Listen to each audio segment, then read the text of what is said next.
सफा गरेर आइज भनेर भन्छन् अनि गयो पानी लिएर गोबर लिएर यो हेरेर सफा ठाउँ छोडिदिन्छ पर्न गयो बसेर हेरिरहनु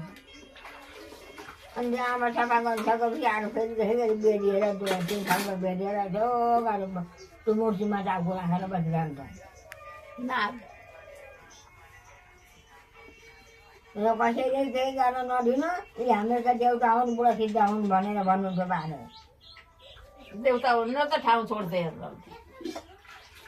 हत्तपत्त सर्पहरू मार्नु हुँदैन त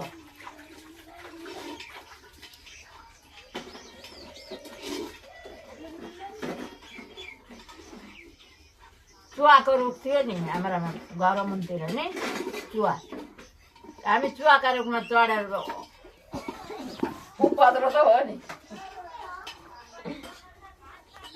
अनि साइली नन्दा पनि हुनुहुन्थ्यो त्यति बेला यो त तपाईँ हुनुहुन्थेन हामीहरू सानो याद आउँदैन यस्तै नियम घर मुनतिर चुवाको रुख ठुलो थियो पछि तैँले जान्दा थियो कि थिएन थियो होला त्यति याद आउँदैन अब रानी न झन् एक वर्ष गएको थियो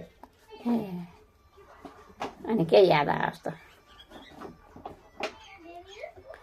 याद आउँदैन त्यति याद 4 वर्षको मान्छेलाई कहीँ याद आउँछ चुवाको रुख थियो एउटा सिङ्गै गरामा कोला रोपेको थियो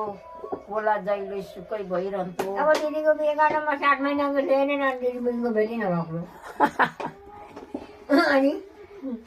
बामै सक्यो 7 महिनाको थियो भने आमाले